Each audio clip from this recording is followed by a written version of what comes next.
সুজয় কৃষ্ণ ভদ্রের হৃদযন্ত্রে কোনো সমস্যা নেই। আলিপুরের বিএম বিড়লা হাসপাতালের তরফে জানানো হলো ইডিকে খবর সূত্রে। হাসপাতাল সূত্রে খবর জ্ঞান ফিরেছে সুজয় কৃষ্ণর। আরো বিস্তারিত জানতে কথা বলবো আমাদের প্রতিনিধি সন্দীপ সরকারের সঙ্গে।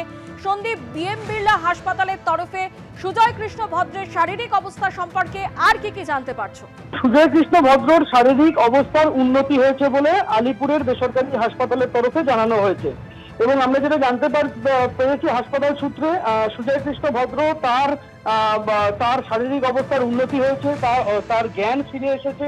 আজকে তিনি তার মেয়ের সাথে হাসপাতালেই কথা বলেন এবং হাসপাতাল কর্তৃপক্ষ তারা যেটা মনে করছেন যে সুজয় কৃষ্ণ ভদ্রকে আর ভেন্টিলেশনে রাখার প্রয়োজন নেই। হয়তো আজ অথবা আগামীকাল থেকে ভেন্টিলেশন সাপোর্ট সিস্টেম থেকে বের করে নিয়ে আসা হবে। কিন্তু বিষয়টা হচ্ছে এটা যে আলিপুরের বেসরকারি যে হাসপাতালে তিনি ভর্তি রয়েছেন সেটা যেহেতু হার্টের জন্য স্পেশালাইজড একটা হাসপাতাল, তদন্তকারীদের হাসপাতালের তরফে জানিয়ে দেওয়া হয়েছে যে তার হৃদযন্ত্রে কোনো সমস্যা নেই, অর্থাৎ তার আর এই হাসপাতালে থাকার প্রয়োজন নেই। তাহলে তাকে কোথায় পাঠাতে হবে? হাসপাতালের পক্ষ থেকে যেটা জানানো হয়েছে তদন্তকারীদের, যেটা আমরা হাসপাতাল সূত্রে জানতে পারছি, যে তাকে মাল্টি স্পেশালিটি রয়েছে, মানে একাধিক বিশেষজ্ঞ বিভাগ রয়েছে, এরকম কোনো হাসপাতালে পাঠাতে বলা হয়েছে। তার কারণ তার হৃদযন্ত্রে কোনো সমস্যা নেই বলে উল্লেখ করেছেন হাসপাতালের চিকিৎসকেরা। তার অন্য বিভাগের চিকিৎসার প্রয়োজন রয়েছে। গতকালই তার আরেকবার সিটি স্ক্যান করা হয়, সিটি স্ক্যানে তার মস্তিষ্কে কোনো সমস্যা ধরা পড়েনি, এমনটাই হাসপাতাল সূত্রে খবর। তার এমআরআই এর প্রয়োজন রয়েছে, কিন্তু এমআরআই এর পরিকাঠামো, যেহেতু হৃদরোগের জন্য স্পেশালাইজড হাসপাতাল, এখানে এমআরআই এর পরিকাঠামো নেই।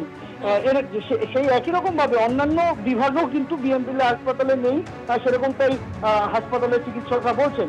ফলে সেই জায়গায় দাঁড়িয়ে তাকে বিএম বিড়লা হাসপাতালে রাখার প্রয়োজন নেই, তাকে অন্য কোনো মাল্টি স্পেশালিটি হাসপাতালে নিয়ে যেতে বলা হয়েছে। এখন দেখার বিষয় এটাই, তাকে নিয়ে অন্য হাসপাতালে কখন বের হন আধিকারিকরা, কেননা তাকে যখন ভর্তি করা হয়েছিল তিনি জেল কাস্টডিতে ছিলেন, সেই অবস্থায় তিনি হাসপাতালে এসেছিলেন আদালতের নির্দেশে। এখন এক্ষেত্রে তাকে কোথায় স্থানান্তরিত করা হয়, কবে করা হয়, আজ করা হয় না আগামীকাল করা হয়, সেটা এখনো পর্যন্ত চূড়ান্ত হয়নি। ধন্যবাদ।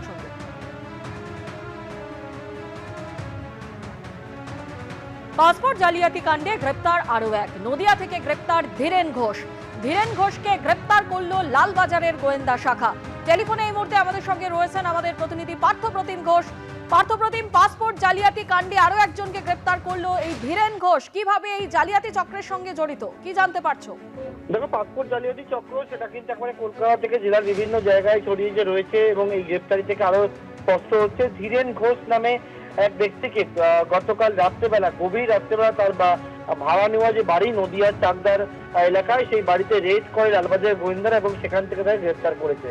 এই ধীরেন ঘোষ সম্পর্কে তোমার বলে রাখি যে কয়েকদিন আগে তুমি দেখেছো মনোজ গুপ্ত নামে এক ব্যক্তিকে গ্রেপ্তার করে লালবাজারের গোয়েন্দারা এবং বলা যায় যে এই মনোজ কিন্তু পাসপোর্ট জালিয়াতি চক্রের একটা কিংপিন, যিনি হচ্ছেন বেহালার ঠাকুরপুকুর এলাকার বাসিন্দা।